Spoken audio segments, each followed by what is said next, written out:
Have you ever had to move to a new city or a new state or a new country and start over with your business? Well, you're going to love my interview today with Mangla Sachev, who hails from Singapore. I'm Gail Bates, and welcome to my series on success tips from entrepreneurs who work from home. You know, I'm all about making productivity and accountability fun and simple for work from home entrepreneurs. That's why I'm bringing you tips from entrepreneurs around the world. We think that we have to be disciplined and accountable every minute of the day. But I believe in turning your workday into something that you look forward to with practical strategies that really keep you motivated and on track. So I'd love you to take a minute to hit the subscribe button and tap the bell to be notified for more upcoming interviews.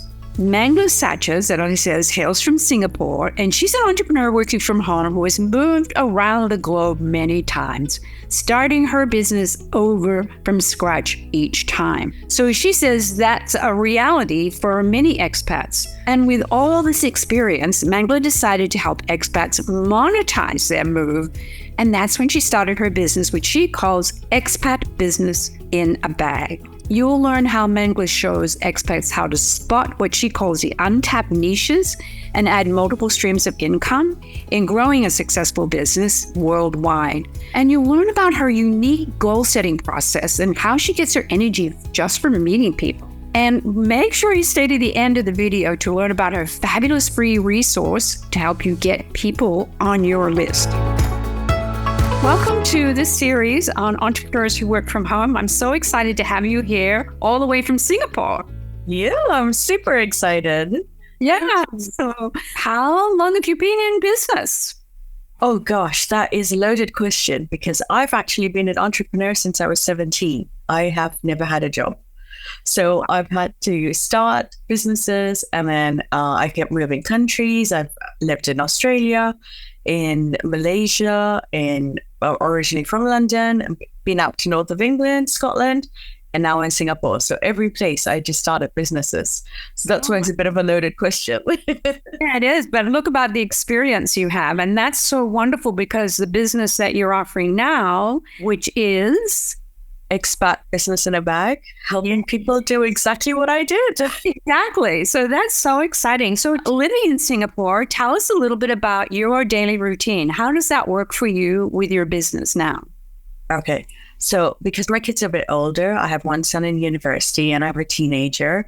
The routine's pretty simpler compared to those who have younger kids.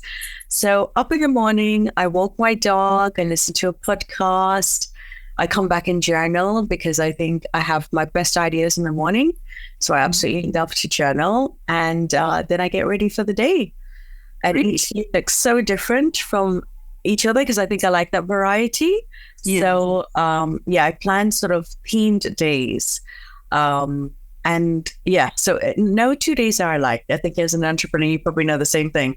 No 2 days are alike at all. It seems to be the commonality when I talk to people. Yes, because, you know, as entrepreneurs, we have to do everything, right? It's not, there's so much to do. And so we have to figure out what our day is going to look like. But that's why we're entrepreneurs, because we love doing that, I think. Exactly. It's a variety we're after.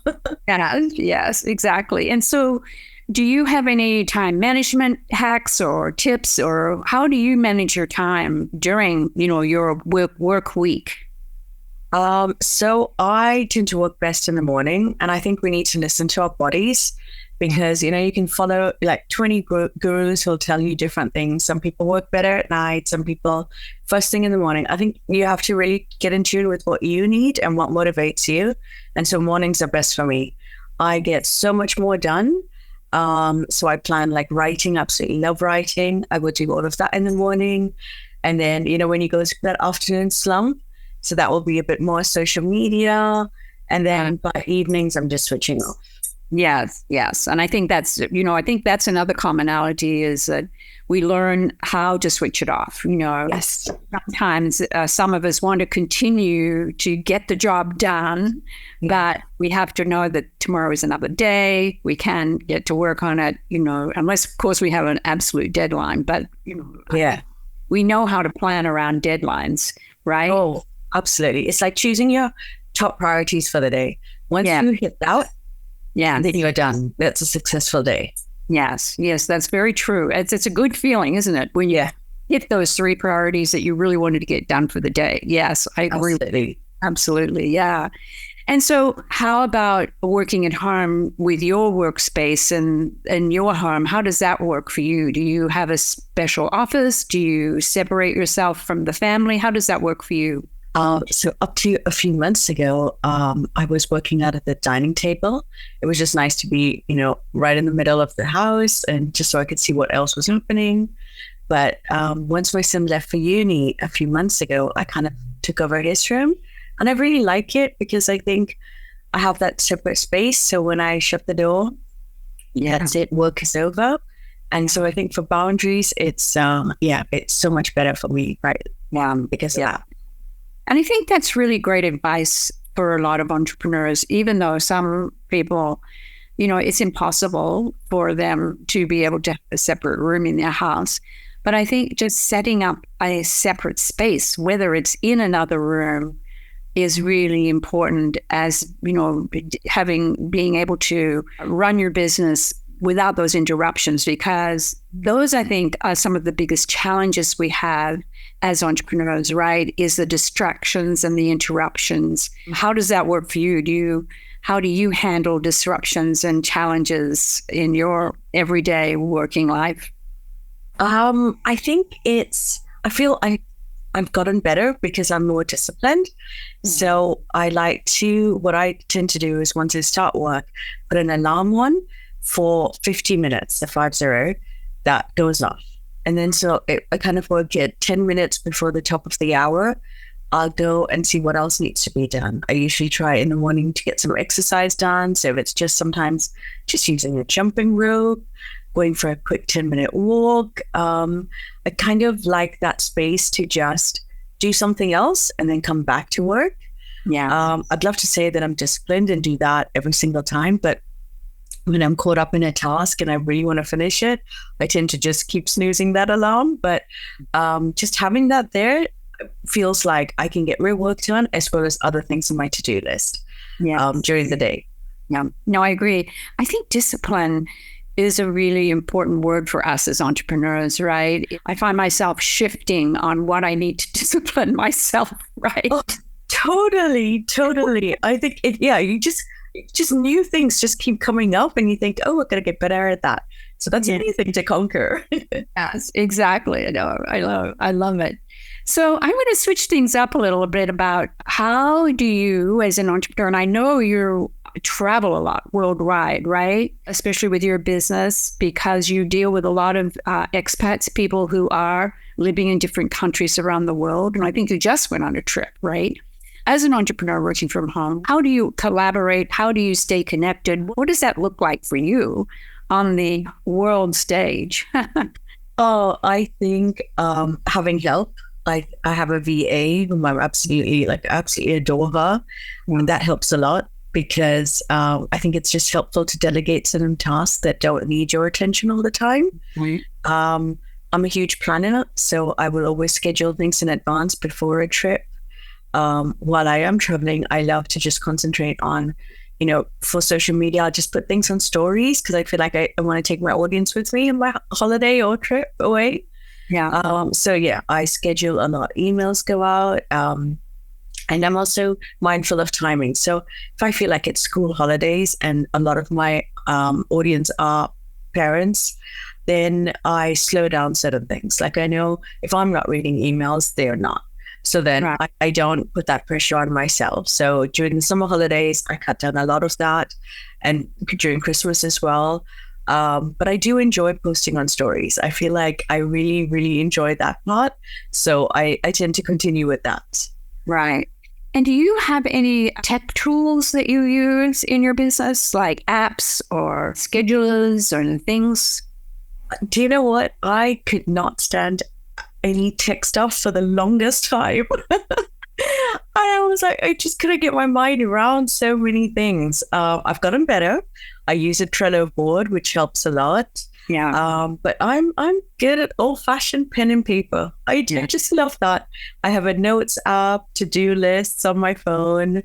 And I think the discipline helps. I feel like I don't have to stretch myself out too thin, trying to do everything. I have it all in one particular list, and I get things done that way. I love checking off lists. I'm a huge fan of lists.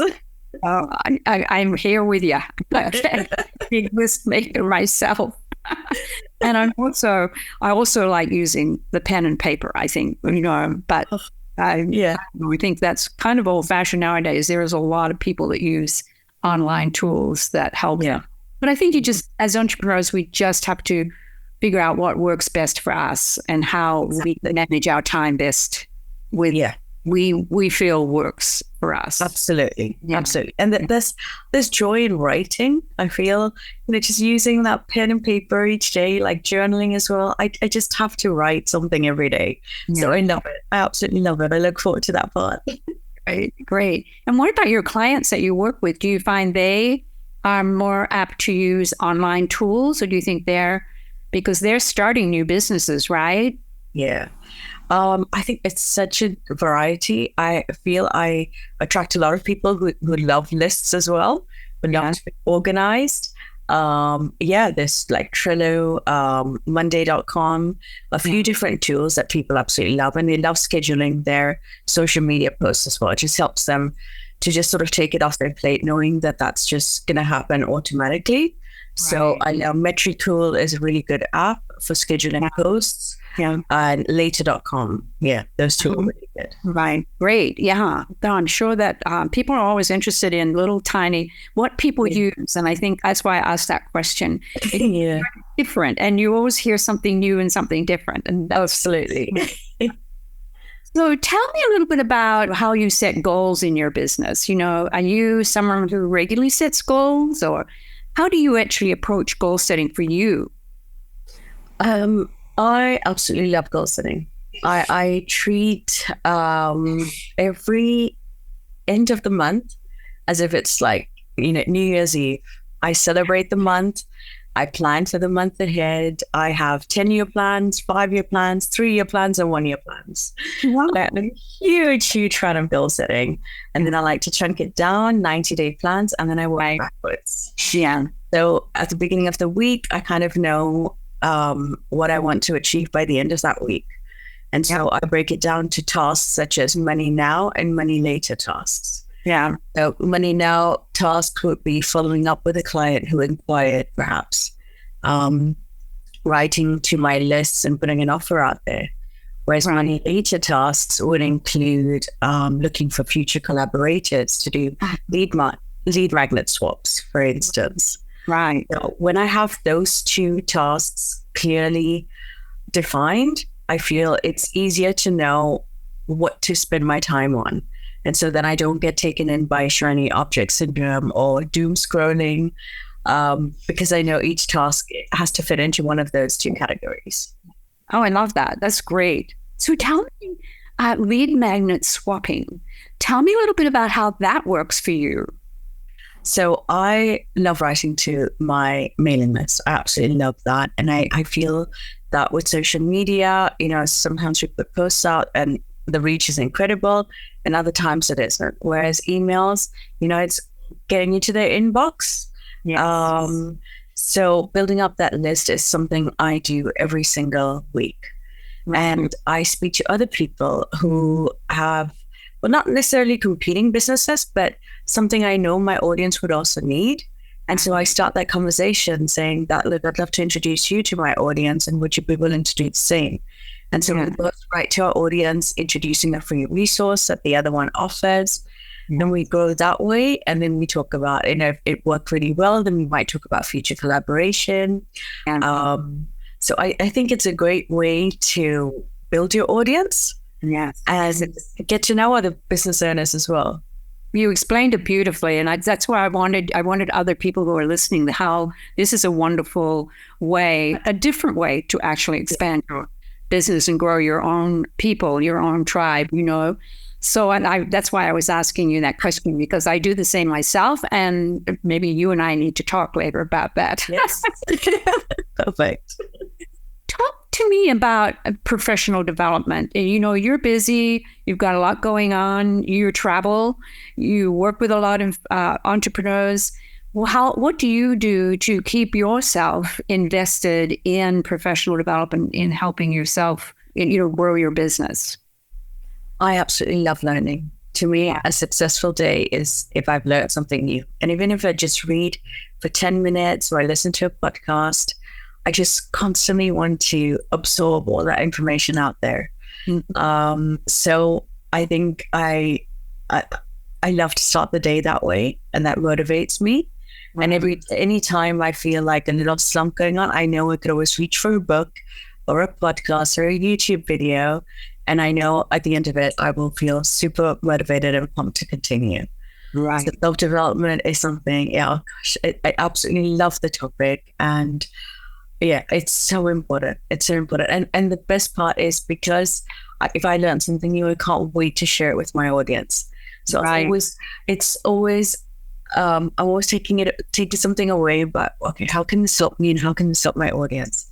And then I might write it to them and say, look, I just got this tip and I thought I could help you. Mm-hmm. So yeah, I pay it forward. Yeah, no, I love it. I love that you said it's a daily occurrence. Yeah. But that I think is wonderful, because I think that's just innate within entrepreneurs. And you've probably noticed that helping new entrepreneurs start their business, that they're really absorbed into learning new things every day as well, right? Yeah. And I think motivation, sometimes when you're at the beginning of your journey, you don't see that traction. Mm-hmm. And it's hard to keep motivated. Whereas if you're listening to things and you're listening to other people's journeys, you know that it takes time. So it helps to keep that motivation going. Yeah, that's right. And so talk to me a little bit about, I always use this term, and it's a term that is kind of like pie in the sky.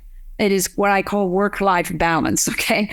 Everybody's different, and it's, nothing's balanced. It's just finding that balance for you that works for you personally. So how does that work for you? I think I mentioned earlier, I do themed days. So Mondays I try to spend the day at home. I have a group program, so I do that on a Monday. I will reach out to people, whoever wants to catch up on Zoom. That happens on a Monday. Tuesdays, I tend to meet friends and we do tennis and brunch. So I get my exercise, I get out of the house and really enjoy that. And then I tend to come back and work in the afternoon into the evening, because I have that time in the morning for myself. Right. Wednesdays is, funnily enough, here in Singapore, a lot of the networking events in person happen on Wednesdays. Oh, wonderful. So every single Wednesday, there's something going on. And so you're out of the house meeting people. I am. And that motivates me no end. I feel I get my energy from meeting people. Yeah. And so while I'm out, makeup's done, I'm ready, I will go and meet people. And then I will always arrange sort of a catch up after that, since I'm already out. So I will, and whoever wants to meet in person, will do that. Yeah. Thursdays is back to home. I try to get as much done. I do my accounts on Thursdays. Again, follow up client work. And Friday mornings I work. But then Friday afternoons I take that time off, because I feel once I've had that, I can be more present for the family over the weekend. Right. So, right. Yeah, that's how I try to find balance. But I think that's wonderful. I like the idea of having themes for every day. And I think it sets up that continuity, doesn't it, for you in your business? Yeah. And how do you manage with a lot of your clients being in different time zones around the world? How does that work? So certain times, like Tuesdays would be the best time, where I feel like, okay, in the evenings we can catch up here. I sort of save Tuesdays and Thursdays for that. Right. And Mondays as well. Although I feel like during the day it's quite heavy on Mondays, so I try not to pack too much in the evenings. Yeah. And then we try and work around time zones. The funniest thing is that the UK time zones change at a different time when Australia changes.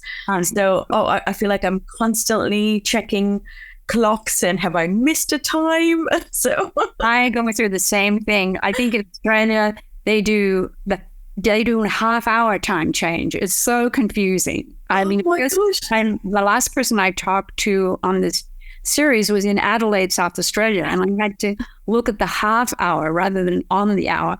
On the hour. It's a challenge. Oh, it totally is. On the plus side, my math's gotten better. So you're talking about tennis and brunch. Any other self-care things that you do for yourself for self-care? Because as entrepreneurs, we really have to pay attention to that, I think. Yes. Yeah. So Mondays, I do Pilates with my daughter. I have a teenage daughter, so we spend time together doing that. So I feel like exercising, walks just helps a lot, which is getting out of your head and getting out of the house. Yeah. Sundays, what I love to do is everybody's out of the house because they have something or other happening or they're meeting friends. And I tend to put a face mask on. I listen to something. I clean the fridge, make the menu for the week. It's just that my time, which I really look forward to. So I kind of get things done at home as well while I'm looking after myself. Just hope nobody walks through the door because I've got this face mask on and a hair mask on. That's such a great image. I hope people who are watching this getting this. So it's a sight to see. I love it. So my next question for you is if you could offer, and especially because you work with new entrepreneurs, people who are just starting businesses, if you could offer one helpful piece of advice, what would you share with our audience today? I think it's be consistent. Yeah. It's difficult. I know it's really difficult at the beginning when you feel you're putting yourself out there, you're posting on social media, you're showing up to events and you don't see the returns. Yeah. Just know that people are looking. People are watching what you do. Yeah. And we have a lot of people business owners who come, they'll be super active for a few months and then disappear after that. So it takes time to build that know, like, and trust factor with your audience, but just be consistent. I say, give it a year, be really consistent for a year, and you will see the returns come in. There's no way you won't, because people will get to know so much of you and what you do and what you're passionate about that they'll immediately be drawn to you. Yeah. That's such great advice. And I think that's, it's great advice for new entrepreneurs, but it's also great advice for, entrepreneurs who've been in business for quite a while. We never can stop with that consistency. It is so much part and parcel of being visible, of running your business, all of the little facets of what you do to run your business. You have to do it consistently, right? Absolutely. It's a noisy world out there. Yeah. So you have to show up. And you have to say something that other people aren't saying. Yeah. That's very good advice. That's very good advice. Okay. Yes. So how would you coach your clients on that? On how? I think it's talk to people, because everybody thinks what they know, other people know as well, but that isn't the case. Yes. We know so much more than we think we do. Yes. So share your experience, share topics and that you're passionate about, because when you talk with passion, that really comes through. Right. And just keep sharing your message, keep sharing it. Somebody out there needs to hear it a few more times before they're ready to get in touch and, hand over their credit card details. Wow. I love it. That's great. Great advice. Great advice. So now tell us a little bit about your business, what you do, and where people can connect with you. And we will be putting all of that in the description below, okay? And I think you have a special lead magnet free resource that I want you to share as well. I have moved around a lot, like I said at the beginning. So every time I moved, I had to start a new business. I would, meet incredible people, make a profit, and then we'd have to move again. So after a while, that got really tough to do. And I think as we get older, it just becomes that much more difficult. So I figured out I am a version of my own ideal client. And I'm surrounded by people, especially here in Singapore, who are in the same position. We, move to a country, might spend 3 years there, 6 years there, and then have to move again. So I now help expats and digital nomads, and even those who want to travel and perhaps live somewhere else in a few years, to start something that they can take anywhere. I mean, now we're so connected, online, and it's easy to work from anywhere, but it's also knowing how to build that worldwide audience, build that tribe. And we need people. I think when we move to a new country, while we're settling into new routines, if we've already made friends or we know that there's certain, business memberships or clubs that we can join, just makes that transition that much easier. Right. So I feel like it's when I help with the business coaching side of it, with audience building and marketing, I think it is equally important to just listen to them, because we all have that fear of starting over again. So I tend, there's a lot more talk about mindset at the beginning before we even get to the business coaching side. Great. That's so wonderful. Yeah, it's great. And tell us a little bit about your free resource. Right. So like I said earlier, I absolutely love writing to my mailing list and to my subscribers. So my free resource gives you ideas, whether you're a writer or not. There's so many other ways that you can sort of build up that audience. But unlike social media, having people on your mailing list it just gives you that much more connection with your audience. Right. So I have a list of loads of ideas that you could just download, copy and paste. Like I say, it could be a meditation. It doesn't have to be an ebook anymore. There's so many different ways of attracting that audience. So yes, please grab that free resource. Okay, we'll put the link to that below as well. Wow, Mangla, it's so lovely to talk with you today, and so interesting to learn these tips from you. I loved a lot of the things that you shared with us, and I wanted to thank you so much for being on today. Oh, thank you. I really, really enjoyed it. It was so lovely chatting with you. Thank you. Okay. Well, lots of great tips here from Mangla, don't you agree? Especially if you're moving and you're starting your business over. It's something I experienced quite a few times myself. And I was impressed with how Mangla finds balance by creating what she calls theme days in her business. And she laid out exactly what she does Monday, Tuesday, Wednesday, Thursday, Friday.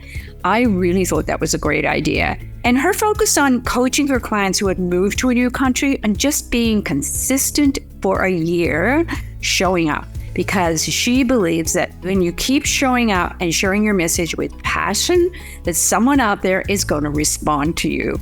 And she says to give it a year. And, we all know that it does take time to build that know, like, trust factor. Now, Mangla is the person to contact if you want to start a business that you can take anywhere in the world. I was really impressed. So be sure to click below for her free list of lead magnet ideas, because it is a gem. Now, my question for you this week is, if you were to start over in a new city or a new country or a new state, what would be the first thing you would do to connect and find clients? I'd like you to answer that question in the comments below. Now, don't forget to subscribe for more interviews coming up, and I'll see you on the next video.